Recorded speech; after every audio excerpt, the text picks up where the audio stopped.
Hello and welcome everyone to STIU Podcast. Today's podcast is brought to you by Student Council, and my name is Ousa Hem. I'm an international relations student as well as the vice president of Student Council. So today I'm going to be the host for today's podcast, and with me right here is our co-host. Hi everyone, my name is Anuj Thapa. You may or may not have seen me from the first episode, but here I am again as the co-host for the second episode of our podcast. And today, for our guest, we have a very special person. He is one of our lecturers here in Stanford University.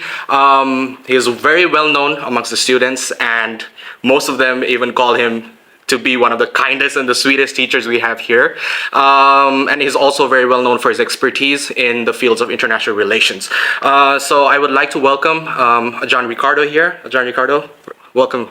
Well, thank you very much. Good morning to the two of you, and it's quite an honor to actually be here. I've never done a podcast before, so I hope I perform adequately.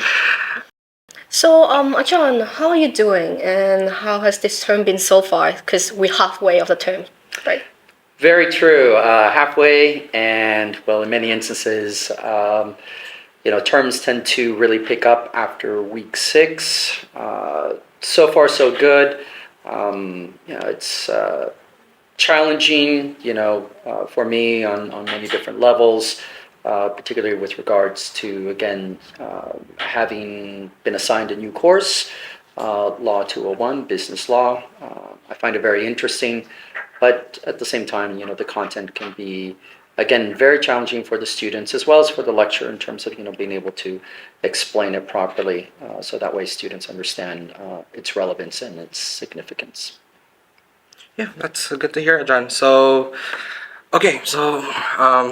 Let's begin with the first part of this podcast. So here we want to know more about you, your background, and I would like to begin by asking, how is Ajarn Ricardo outside of uni? Because we always see you in university, you're our lecturer, but what do you do in your free times? Well, I would consider myself to be a normal person. I don't necessarily always identify myself as a lecturer. Outside of Stanford, I would say, that, my hometown, Cha'am, is in many instances very important for me on many different levels. It's kind of like my sanctuary. My family's there.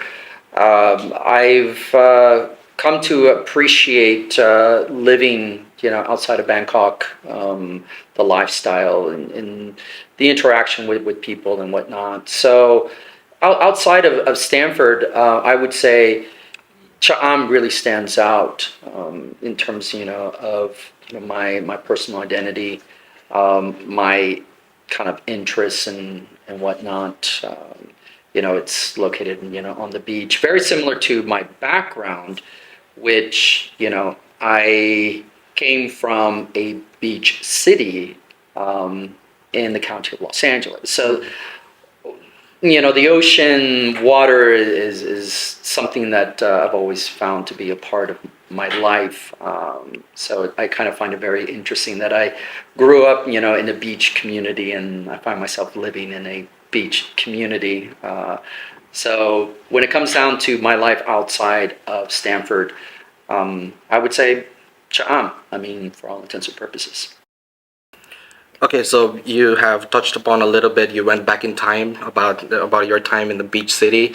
So could you tell us more about how your high school and your university studies was? What subjects you took there? Well, just to be very, let's say, direct, straight to the point. My elementary and my high school, I actually went to a Catholic school, private.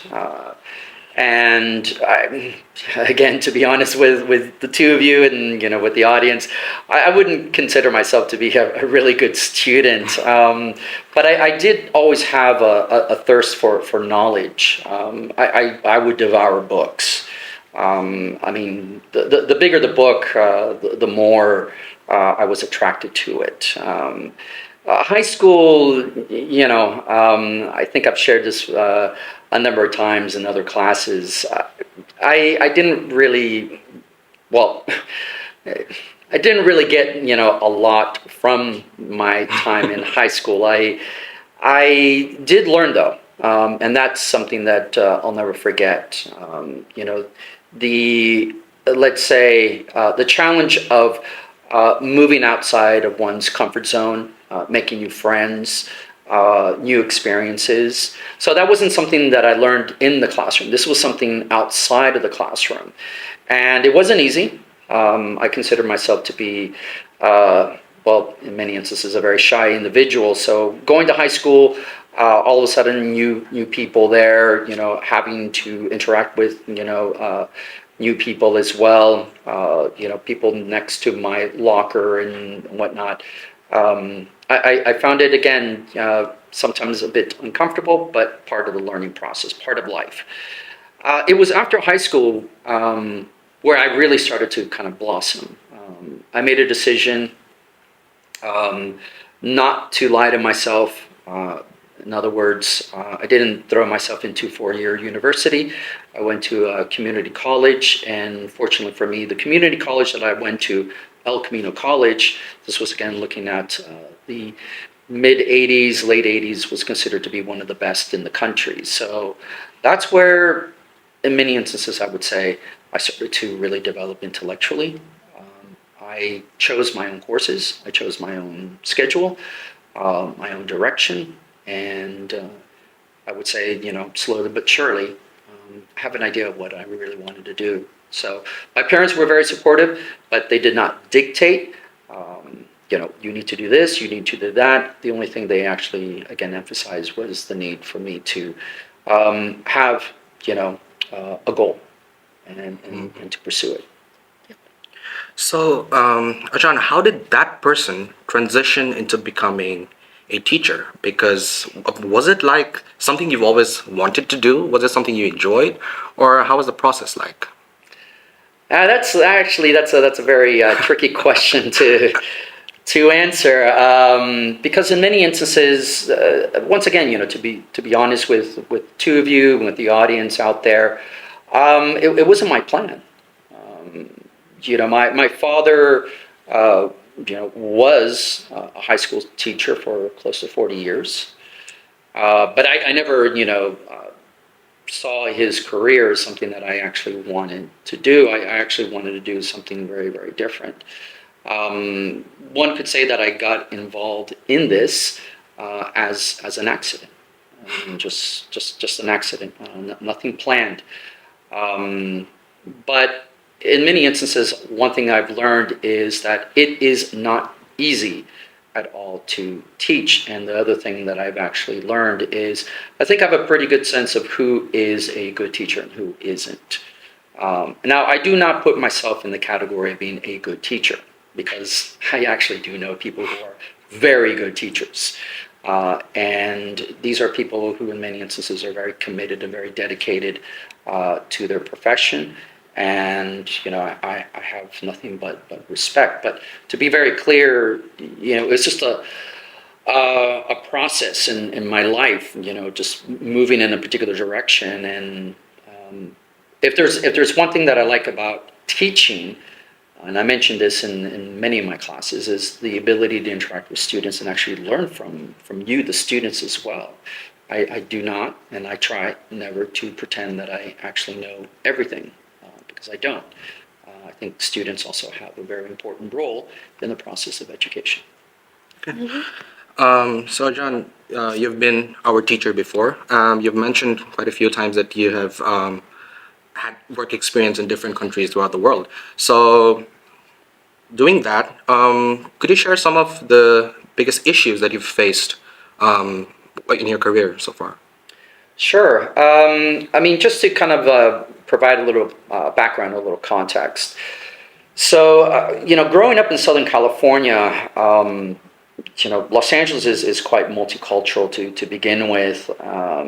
So in many instances, I kind of felt, that I wanted to learn more about the world, especially the Asia Pacific. It was something that really attracted me. So I had a desire, kind of like a push factor there in terms of wanting to to venture out, and I did that. So again, just to provide some background, some context, the first time that I was in Asia was when I did a study abroad. This was back in 1992 here in Thailand. So I did 5 months as a study abroad student at Khon Kaen University. That was my first experience in Asia. Not my first experience outside of the United States because, again, due to my bicultural background, most of my family, in Mexico, so I would, spend summers in Mexico. But that experience really just kind of propelled me to search for other opportunities. In '94, I went to Japan. Lived and worked in Japan for 2 years. That experience really was not easy. That was actually quite difficult for me, but it didn't dampen my desire to actually learn about this part of the world. I didn't, throw up my hands, raise a white flag and basically say, that's it, I don't want any more. In fact, it was the opposite. I want more. So after my experience in Japan, I was fortunate enough, I have still no idea how I was able to get accepted by the University of Wisconsin-Madison. They accepted me. I got my master's degree in Southeast Asian Studies with an emphasis on international relations. And just to be, again, very clear with you, the reason why I went there was because of Dr. Donald Emerson, who was considered at that time, and I believe still is, one of the preeminent scholars of Indonesia. So I actually wanted to be an Indonesian scholar. I had no intention of actually coming to Thailand. But things, again, moved in a certain direction. When I was, again, doing my master's, had the opportunity to study for a year at Thammasat University in their Masters of International Relations program. And I made a decision to stay for 1 year. And the reason, to network. Because at that very moment, I was thinking, after I finish my master's degree, I want to start my career in Southeast Asia. I need to network. And slowly but surely, everything kind of moved in this direction. I did spend some time also in Australia, pursuing my PhD at the University of Western Australia in Perth. And that was also a great experience. And again, the opportunity to travel around Southeast Asia, get to know, new people, new places. For all intents and purposes, I've been quite blessed, and I acknowledge that. So, again, an accident. My intention was not to actually start my career here in Thailand. Actually, it was Indonesia. That was a country that really, really attracted me on many different levels. But, life sometimes takes you in a different direction. But you like being here, right, Ajarn, in Thailand? Well, I mean, you're asking me the question after I've already spent, more than 20 years here. So I think I've reached a level of comfort that, I mean, I would say it would be difficult for me to even go back to the U.S. I mean, I have, again, friends and family tell me, come back. My response is, to be honest, I can't. The culture shock would be, something not easy to overcome. I feel comfortable here, but it's not to say that it's easy. As a foreigner, I recognize I have limitations here. But then again, I would have limitations almost anywhere else in the world, regardless. So, that's one thing that I like to just simply emphasize. I feel comfortable, but in many instances, I think one of the reasons why I feel comfortable is because looking at this particular society and culture, and how it's very hierarchical, I've come to realize that I occupy a particular, let's say, position, place in that hierarchy, and I acknowledge it. So maybe that's the reason why I feel now comfortable. That's understandable because like sometimes we take years or months to adapt into like one culture. It's really hard for us to just move to another place.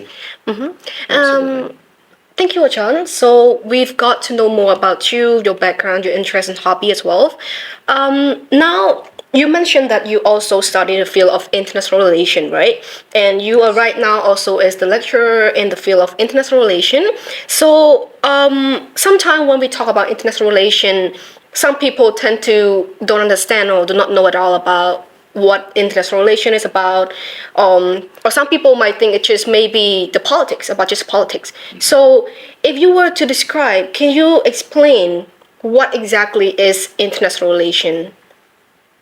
Sure. Well, in many instances, for me on an individual basis, I mean, when I think about, for instance, education, I tend to approach it more on a holistic, let's say, level. In other words, education should be looking at perhaps, all different facets of knowledge, the acquisition of skills and whatnot. So international relations on its own in many instances can be simply understood as just looking at the political relationships that exist between governments, right?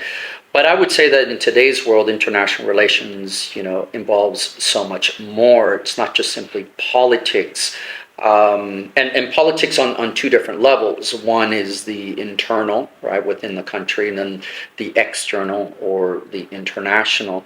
We need to also take into account, economics. We need also to take into account culture, society. Again, kind of like picking at the pestle framework, right? Technology, laws, environment. It now begins to, let's say, involve. I would, refer to as, all of the different aspects of human life. Not just something political. Political is, again, an aspect of human life, but it's not the only aspect. So,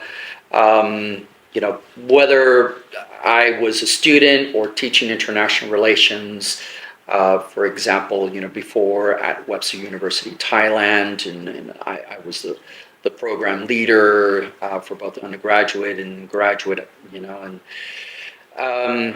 I've always kind of felt that international relations, someone can actually specialize in it if they so choose, but it should be seen as part of a package. So in many instances here at Stanford, for example, you are students of the Bachelor's of Business Administration. You have the opportunity to do a concentration in international relations. That's a nice package there, because again, it kind of gets you to see how many different aspects of life of this world are, again, they involve different areas, not just simply one. So if you want to understand business, if you want to understand international business, you're going to have to understand international relations. You cannot divorce them, especially in today's world. I mean, they're just all interlinked. I think I agree because I'm also in international relation and I've learned a lot in here at Stanford because we have bachelor in administration and it's connected to international relations, so we can see from many perspectives and many aspects of interconnection between things together, business and government organization and stuff. Okay, what is it like, Ajarn, to teach international relation here? Well, I would say that in many instances, I can actually answer that question on two different levels.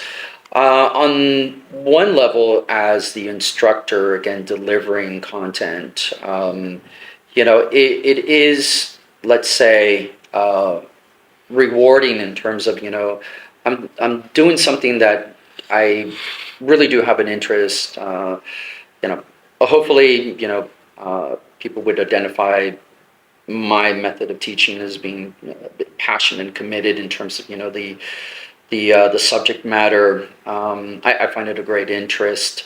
On the other hand, it's also the opportunity to interact with students. Now, What I find very interesting is that, there is a mindset that exists within students of, well, I don't know, therefore I cannot contribute. And I think that that's the wrong mindset. And the reason is because, well, this is a university.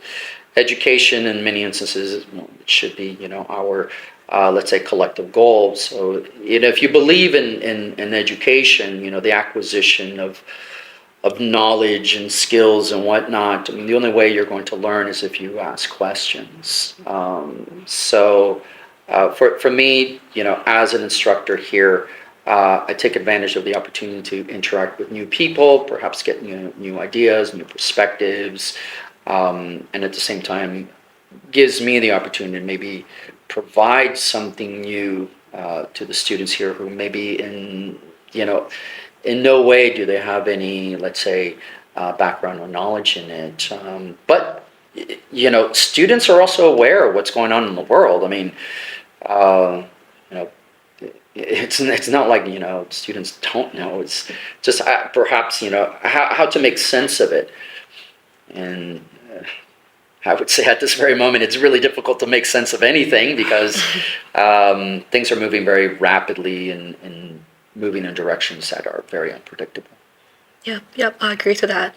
And now that you mentioned about student university life, some people, like some students right now, they still like trying to figure out what they want to do, and some people are so confused about what they're doing right now, which path to choose for the future, as well as for the career in the future. So, what would you like to say to students who are in dilemma, who's still confused about what they're doing and have no idea what's next for them?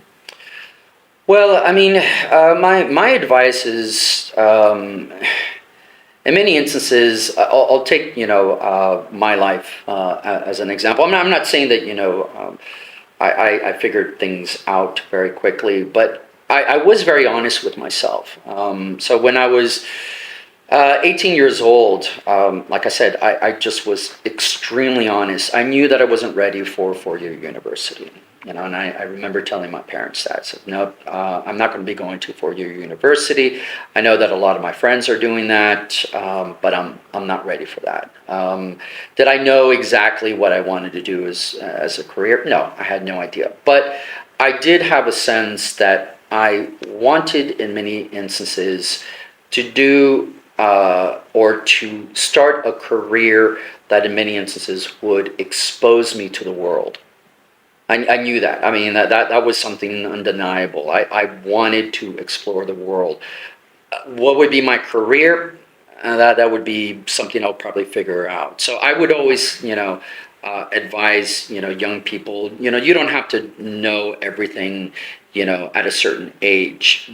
It's a journey, but you need to constantly move forward.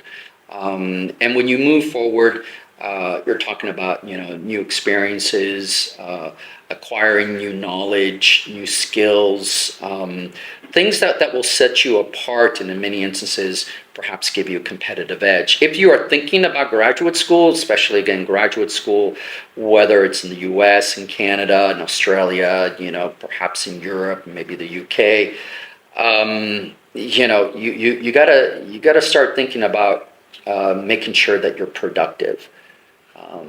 Doesn't mean that you have to land your perfect job right away, but you got to prove that you are productive. Companies will evaluate you in many instances on that particular, let's say, level. So, what would you say is like what you mean by productive? You mean they should work outside of uni, they should figuring things out by doing the stuff outside and as well as managing their uni life? What do you mean by that? Well, I would say it has everything to do with, let's say, meeting challenges. So if, for example, you're attending university and you feel, well, my schedule allows me to work, well, do it. I mean, why basically say, well, I need to focus on my studies. I mean, perhaps you can do both. And remember that's a skill that you can develop over a period of time in terms of multitasking. That's really, really important. There's some people who know how to multitask very well. Other people cannot. Or you think about, okay, I want to do a part-time job. My part-time job is going to involve, let's say, me interacting with foreigners, speaking English. Again, to develop your skills, your knowledge. Um, what I am trying to always emphasize is to be productive is to always be moving forward, to actually achieve something, substantive. In other words, it means something. I mean, maybe, you were not, let's say, doing this job for a long period of time, but at least you got something out of it. That's what I, refer to in terms of, being productive.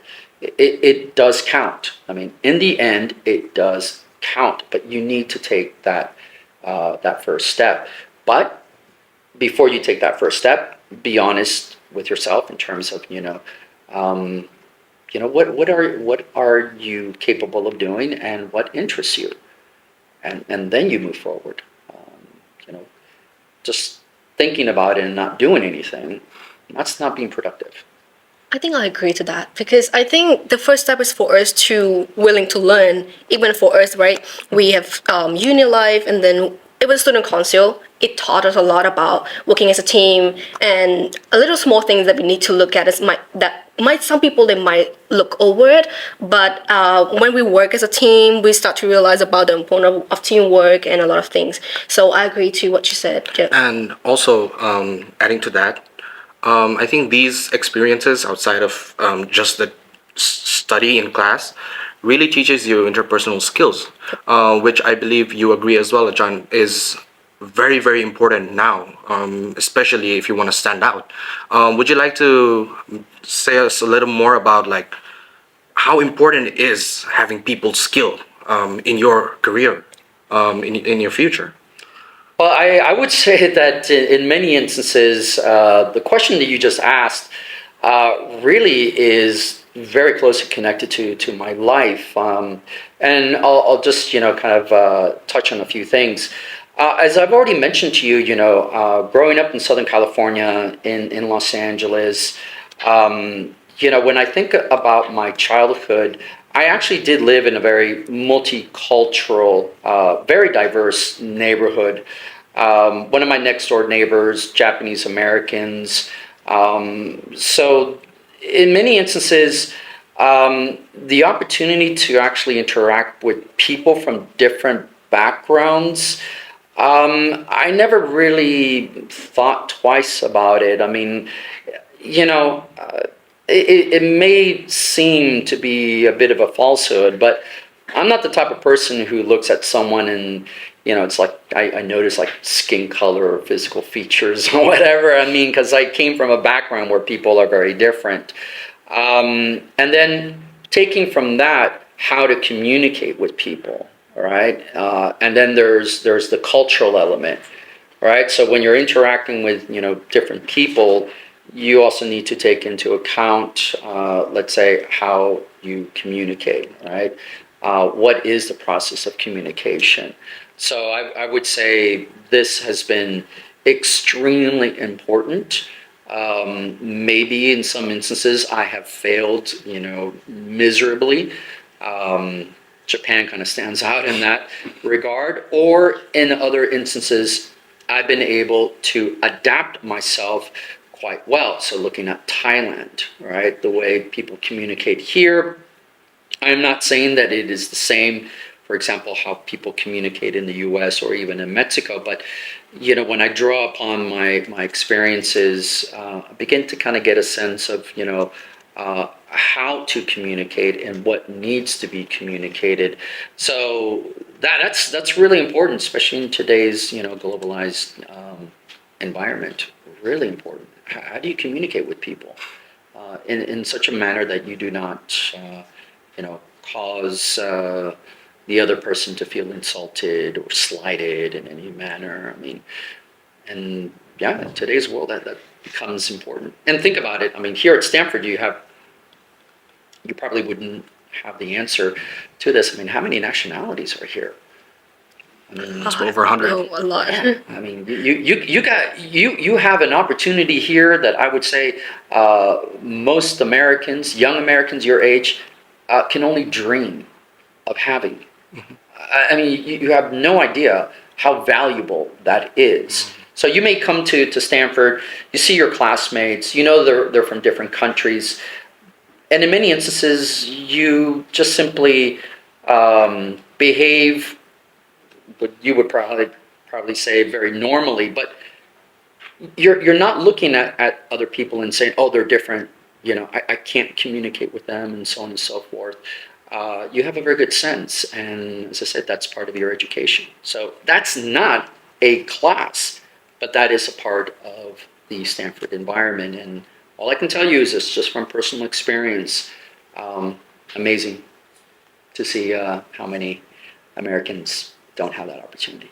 John, thank you for that. So you've mentioned about globalization, about market. So as we know right now, we have to admit that it's very competitive for the job market. And we have a question outside before about what's next after bachelor. Should we go to master right away, or should we work first before going to master? So what do you think about that? What is your advice? What is your opinion to that? Well, in many instances, if you take a look at the Stanford degree program here, I'm going to basically say all of the degree programs required an internship. And that's really nice because in many instances, it begins to obligate you as the student to do one of two things. Either to put your network, to work in order to get a good internship, or in many instances, start preparing yourself to actually conduct a job search. So the internship component, in my opinion, is something that can really be quite beneficial for you. And if you know how to leverage that internship, you can translate that not just simply as an internship, but actual experience. And if you're thinking about going to a graduate school, quote unquote work experience, because in many instances, I mean, it doesn't necessarily have to be, that you got a full-time job, but work experience really begins to, let's say, stand you out. So I'll give you an example. And I mentioned this before. How is it that I was able to get, into the University of Wisconsin-Madison, one of the top, graduates, programs in that field of Southeast Asian studies in the country. I mean, I didn't have a stellar GPA or whatever, but I think it had a lot to do with the fact that I lived and worked in Japan for 2 years. So I leveraged that. I basically said, I have a very good idea of what I want to do. And in many instances, in my, let's say, application, I believe it's called the application letter or something along those lines. It's a self-introductory document. I actually highlighted some of my difficulties in Japan and how I was able to overcome them. I think that really helped, because then when I got to, when I went to the university and I got together with my peers, I quickly realized two things. First of all, I quickly realized that I may think of myself as someone who knew a lot, but at that very moment, I didn't know anything. I had some peers that were really smart. So that's, it's a humbling experience, but it was a good learning experience. The other thing I learned is that I was the only one who actually lived and worked in Japan. The only one. So I stood out from everyone else, and I had different perspectives and whatnot. So graduate schools, they look at that. So for a young person, yes, definitely make the most of the internship. I would say if you have the opportunity to do a 6-month internship, take it. 3 of those months would be for Stanford. The remaining other 3, that's for you. In many instances, you can even consider that as potentially a probationary period. That company is going to basically evaluate you. Are you worth actually, let's say, maybe offering a full-time job? So yeah, I mean, this is something, that not many other universities have. Utilize it. But once again, it depends on the individual student. Yeah. It could pave a way for us for the future, for sure. Absolutely. Rather than looking at the internship and saying, well, it's part of my degree program, this and that, leverage it. Leverage it. And it's not easy. I would say that, there's a lot of students out there that in many instances can't find good internships, perhaps, for one reason or the other, or in many other instances, they go through the internship and afterwards, they don't realize exactly what was there in front of them. Again, the opportunity to network, but once again, that's really up to the individual. Okay, those are some really valuable suggestions, Ajarn. Okay, so with this, we would like to move on with our final part of the podcast. Sure. So we've talked about we've talked about international relations. Let's talk a little bit about our university here. We touched base upon how Stanford is such a diverse place. People from many countries, they teach and they study here. Does that make your teaching that more fun, Ajarn? Do you enjoy the fact that Stanford is so diverse? That's a really interesting question. In many instances, I do appreciate the high level of diversity that exists here at Stanford, and I think that's a real valuable asset. It really is. Perhaps again, we can actually tap into it a little bit more. But I would say that the diversity of Stanford as an attraction for me is perhaps one of the reasons why I feel comfortable in many instances to walk into a classroom. Diversity, not just simply of nationalities or ethnicities, but also diversity of ideas. So, coming from a diverse background, looking at my neighborhood and looking at Los Angeles, diversity has always, in many instances, been a part of my life. But it can be challenging, though. It really can. How do you communicate with people that, in many instances, perhaps you will find, let's say, difficult to connect, right? Diversity can have some challenges of its own. Okay, Ajarn, so when we talk about the students, how are the students here in Stanford compared to that of other universities in Thailand or perhaps the world? What is the level of our competitiveness? What do you think are the students here like? That's a good question. Not because I don't have a response. So I've actually again I've had the opportunity to teach here in Thailand at other universities, Bangkok University International College. I also taught at Thammasat University for their international program. I also taught at Webster University, Thailand, Ramkhamhaeng, Sri Nakaring Wirod. And the thing that really stands out about Stanford, again, is the diverse student body, which, if you think about it, provides everyone with an opportunity to, in many instances, develop themselves in a very unique manner. If you go to an all-Thai university, well, I'm not saying that there's no diversity there. It's just all of a sudden it's just a Thai environment. Now, in terms of looking at competitiveness,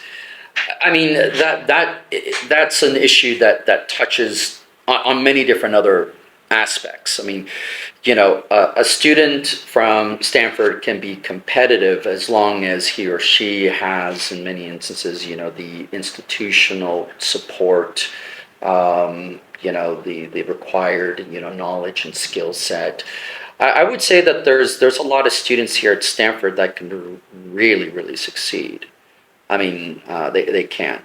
The question then becomes, do they have the opportunity to, again, kind of put their knowledge and their skills and their experience, and sometimes, to be challenged to actually, grow and develop. I mean, that's a separate question. But in terms of being competitive, if you were to compare, let's say, to your counterparts, for instance, in the United States, there may be areas where you perhaps do not reach a particular level, right?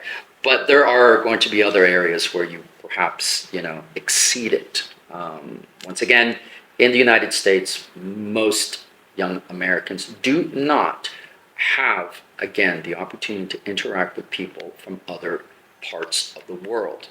And that really affects them in terms of their ability to communicate, to be able to work. But again, just think about how many students here find it very natural. The diversity is natural. And that's, again, a particular strength. And it could be, let's say, leveraged to become something positive, a reinforcer of competitiveness. Understood. Okay, lastly, let's get back to you, Ajarn. So you personally, what are your plans ahead? So would you like to share with us? Are you referring to today, or? No, not for today. Okay.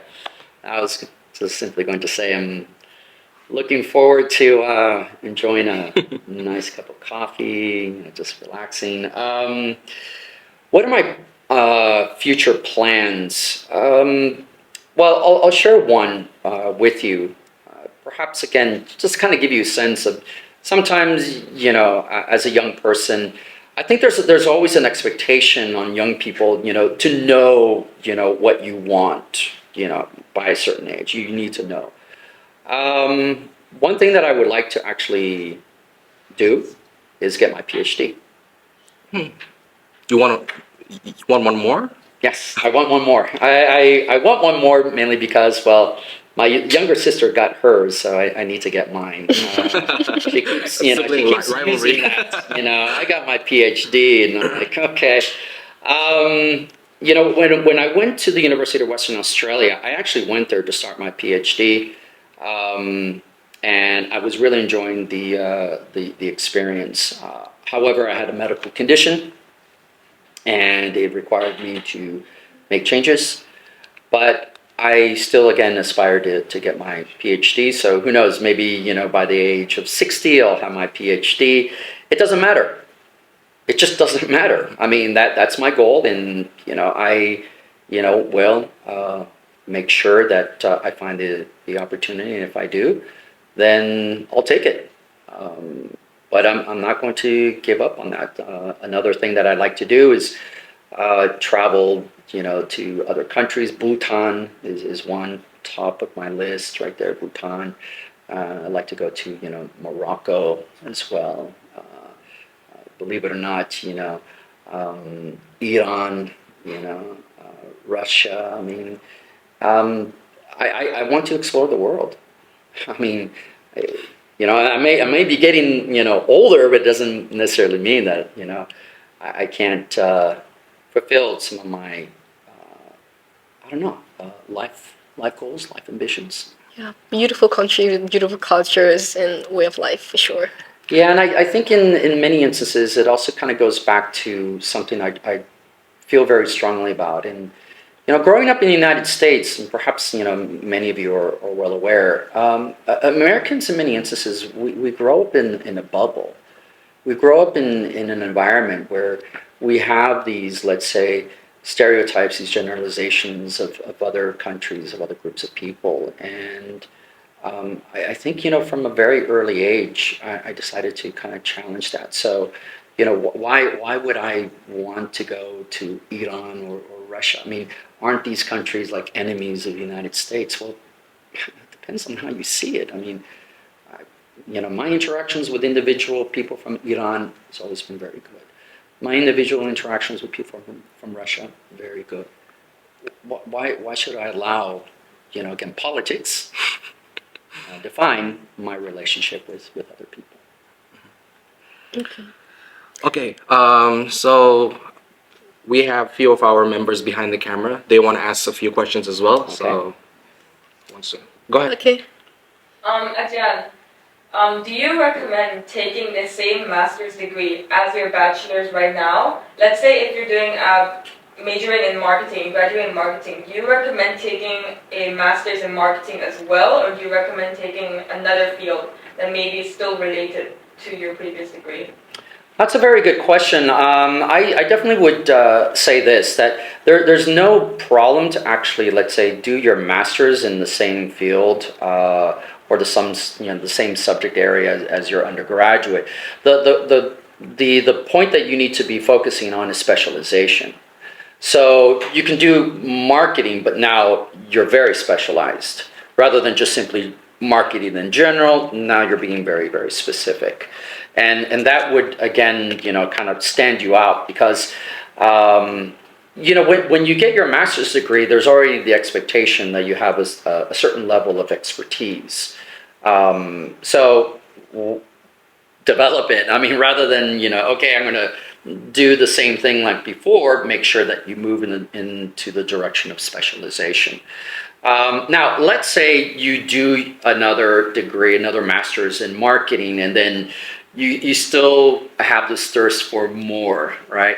Well, then you can complement it with something outside of that particular field, right?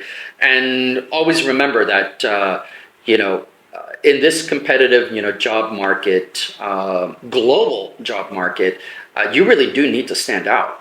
You really, really do need to stand out. I mean, because the level of competition, as I just pointed out, is global. It's no longer just simply looking at, one particular country. Now, if you decide to just simply focus on a particular country, that's fine. But I would encourage everyone, go global. I mean, let's see if you can actually make it. But again, just to re-emphasize, you want to do a master's in marketing after you've done an undergraduate in marketing. Make sure that the master's is specialized. It makes a difference. Thank you. You're welcome. One more question. Okay, I just want to say thank you for being with us here today. Thank you. And before I ask the question, I want to say I'm in the IT field.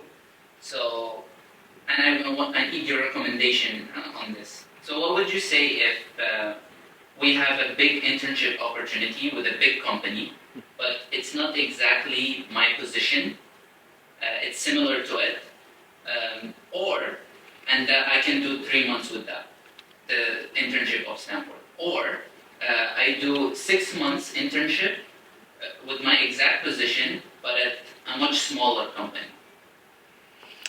Yeah, that's a really interesting scenario that you have there. I would say that in many instances, the key determining factor for me, all right, just for me, would be, let's say, looking at developing, my skills. So, for instance, if the 6-month internship with a smaller company really really opens up the opportunity for me to develop my skills and perhaps even to acquire new ones, then that would be, in many instances, the determining factor for me to move in that direction. Now, you mentioned about an established company, 3 months at an established company, but not not necessarily the perfect match, so to speak. Then I would look at it in terms of networking. So maybe it doesn't, fit me 100%, but I'm going to get to know, let's say some really important people in the industry and maximize that as much as possible.